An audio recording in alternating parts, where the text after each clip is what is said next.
sommes en phase de transition entre un système bancaire auquel, essentiellement, dans le passé, on demandait de prendre tous les risques, à un système bancaire auquel on dit, mais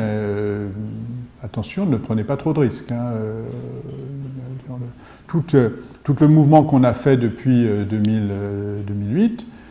c'est de dire au système bancaire, on ne veut plus d'un système dans lequel vous accumulez les risques et vous créez un problème collectif potentiel. Donc on dit aux banques, moins de leverage, plus de capital, plus de liquidité,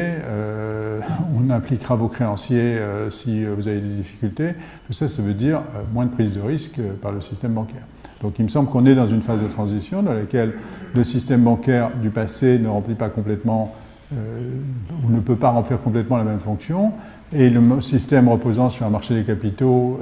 qui peut être amené à se développer à l'avenir n'est pas encore très développé, c'est-à-dire il existe évidemment pour les grandes entreprises, mais il descend assez bas, il ne descend pas assez bas dans les échelons d'entreprises plus petites où ils sont encore très dépendants du crédit bancaire. D'où la substitution par des initiatives publiques, que ce soit la BPI, d'où aussi le plan Juncker au niveau européen qui vise à, d'une certaine manière, on peut l'analyser comme visant à pallier la moindre appétence pour le risque du système bancaire. Il me semble qu'il faut considérer que ce sont des transitions. Il ne faut pas considérer que structurellement, dans les institutions financières privées, le marché sont incapables de répondre à ces fonctions.